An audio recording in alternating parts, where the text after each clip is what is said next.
Gjatë ditëve të fundit të dhjetorit, çmimet në tregjet tona ndryshojnë shumë dhe qytetarët kërkojnë informacione të sakta për blerjet që ata bëjnë. Për këtë arsye, ne kemi vendosur që të vim në pazarin e vjetër, këtu me kryetarin e shoqatis të përpunuesve të pamëve dhe perimeve, zotëria Hartim Gashin, ku do realizojmë një intervistë me të dhe do na tregoj për gjitha çmimet. Faleminderit shumë për kohën. Faleminderit, është kënaqësi. Është kënaqësi edhe për mua, edhe tregon pak a shumë sa shpesh vjen këtu dhe viziton tregjet. Sigurisht, të marrë parasysh se na punojmë drejt për drejt me industrinë e përpunimit pemëve dhe perimeve, na vazhdimisht jemi të informuar dhe kemi nevojë me u informu se si është të shku trendi i produkteve bujqësore, që ato që përdoren për konsum të freskët edhe një pjesë e tyre cilat përdoren për industri përpunuese. Kështu që realisht na bie kohë shpesh me vizitu tregjet, qoftë tregun e vjetër këtu në qytet Prishtinës, qoftë tregun e Gjelbërt që gjendet të rrugës për Fushë Kosovë, kështu që duhet të jemi të informuar, duhet të kemi informacione se çfarë po ndodh me çmimet, çka po ndodh me trendin e çmimeve dhe sigurisht me sasitë dhe llojet e produkteve që mundën me gjetë konsumatorët edhe qytetarët me i blerë nëpër tregjet. Sa kanë ndryshuar në shtat çmimet gjatë viteve të fundit? Realisht pas pandemisë ka ndodhur një trend mjaft pozitiv për fermerët, ku kemi pas një rritje koqa të theksuar të çmimeve, edhe tu pas parasysh edhe inflacionin e rregullt vjetor që ndodh sikurse të gjitha produktet të tjera dhe të produktet bujqësore, ka ndikuar që për fermerët e prodhues të produkteve bujqësore që prodhohen në Kosovë të ketë tyra më të mëdha, njëkohësisht normalisht marzha e tyre nuk është që ka pas ndonjë rritje për arsye se edhe çmimet e punimit tokës, lëndë parë, derivate e tjera kanë shku duke u rrit, edhe kjo ka ndikuar që rritja nuk ka është reflektuar realisht në tyrat e përgjithshme të fermerit, po ka pas një trend pozitiv të rritjes çmimeve. Në anën tjetër për konsumatorët ky nuk është lajm shumë i mirë, për arsye se çdo ditë më tepër produktet bujqësore janë të rritë edhe realisht disa prej tyre janë të bota të papërballueshme për konsumatorët vendor. Po pse mendon Hartim që ndikojnë domethënë këto ngritjet e çmimeve në shtat vit pas viti, po edhe në këtë rast edhe mujt e fundit? Në mujt e fundit e kemi parë një trend goxha shumë rritje, veçanërisht këtë vit kemi pas dy probleme. Kemi pas një ngritje të vonshme pranverore edhe kemi pas një burë të hershme vjeshtore. Edhe kjo ka ndikuar që disa kultura bujqësore të kenë dome shumë mëdha.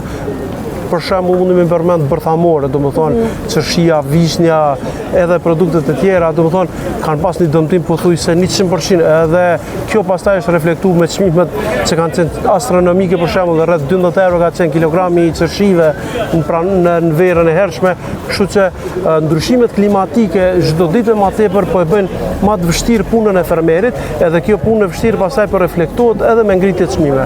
Por kjo nuk mendon që ndoshta edhe ndryshojnë çmimet te fermarët që janë vendor shkaku edhe i importeve tona?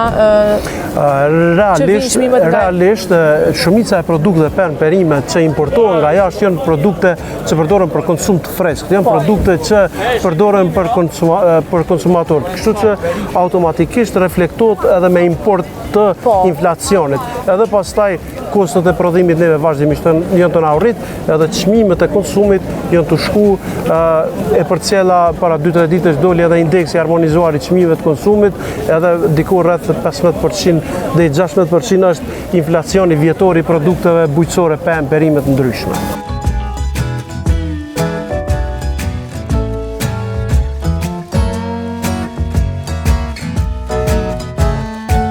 Cilat pemë ndoshta më shumë të është rritë çmime? Si vjet për shembull molla është rreth 1 euro, 1,20 cent, që është çmim goxha shumë i mirë për fermerët, çmim shumë i lartë për konsumatorët. Qershia ti përmenda, vishnjët, këto produkte kanë qenë me çmime enorme. Për shembull vitin e kaluar kemi pas lakrën rreth 1 euro kilogrami, si vjet është 25-30 cent kilogrami. Domethënë nuk mundemi me thonë ndër vite se cilat produkte mundën me rrit individualisht, po trendi është mjaft pozitiv. Kështu që kjo reflektohet tani edhe me ndryshime të vazhdueshme rritje të çmimeve.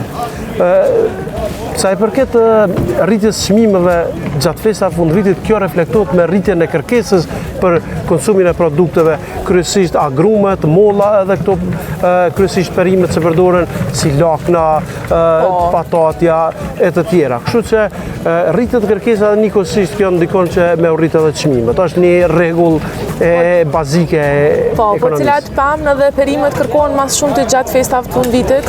E dim, domethënë është koha e agrumeve, molla, domatja, mandarina, tangarina, portokalli, pastaj banania e rrit konsumin gjatë festave fundvitit. Është shumë e rëndësishme që gjatë periudhës fundvitit rritet edhe konsumi i këtyre produkteve arrore, që është arra, lajthia, kikiriki e të tjera. Domethënë kemi një kërkesë të shtuar edhe këtyre produkteve. Është tradita jona gjatë festave fundvitit, kemi disa ditë fest, fatmirësisht tash është ndryshuar situata, edhe kemi disa ditë fest, jo vetëm një ditë ose dy gjatë periudhës Krishtlindjeve dhe periudhës Vitit të Ri. Po cilat nështë janë këshillat që jau rekomandon edhe fermerëve, po të njëjtën kohë dhe tregtarëve, sa i përket nështë punës që ata bojnë, po edhe qytetarëve. Që me blen nështë edhe pemë cilësore, perime cilësore. Për shembull, si agronom që jam, unë kisha preferuar që gjatë periudhës të fundvitit, festave të fundvitit, ata të konsumojnë agrume, domethënë portokalli, mandarinën, tangarinën, mollën, dardhën, pasi që vetëm këto 5 produkte janë sezonën e vet. Si ka me qenë nështë pas janarit, nështë edhe çmimet, po edhe kështu mendon bujqësia, po... Pas janarit në ekonomi ndodh një fenomen shumë i çuditshëm. 2-3 javët e para të pas periudhës Vitit të Ri, domethënë është një qetësi në ekonominë përgjithësi, normalisht edhe në tregtimin e produkteve bujqësore dhe realisht e kemi një ramje të konsumit për arsye se njerëzit janë pushime, njerëzit ngihen me atë konsumin e shtuar gjatë festave të fundvitit, edhe fillon me ra konsumi, edhe kjo menjëherë reflektohet me ramjen edhe çmimeve. I pyeta disa prej tregtarëve, tha kryesisht janë produkte vendore, por realisht nuk mjafton kjo për me përmirësu gjendjen e fermerëve të Kosovës. Domethënë duhet të rritet ala ma shumë konsumi, duhet të tregtohet edhe në rrjetet marketeve, edhe në për dyqanet specializuara, frutariçe po i thrasim, kështu që është një mundësi akoma më e madhe për me rrit konsumin edhe më tutje të produkteve bujqësore që prodhohen nga fermerët e Kosovës. Unë të falenderoj shumë që i ndave këto informacione pak të shkurta, po për gjithë qytetarët. Sigurisht është kënaqësi. Faleminderit shumë. Gjithashtu uroj edhe festat e fundvitit.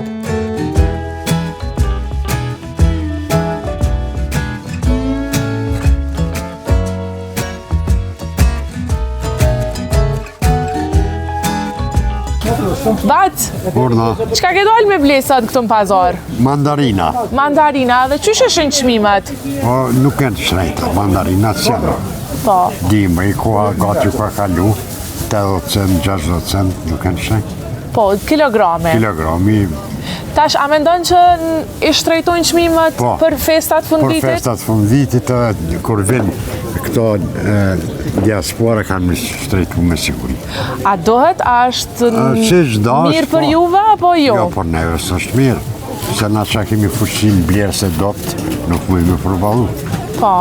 Unë kam frikë që për fund vitit, për festa kanë murit çmimet. Sa shpesh vjen këtë në pazar? Dy herë të herë një javë. Edhe a e shet që është tu përmirësu këto pazare, apo... Po shqo, jo. A duhet me ju dhonë ndim, hale ma shumë? Po duhet me dhonë, pa tjetër. Sa mendon që nështë apo zhvillohet bujqësia në vendin tonë? Shumë pak.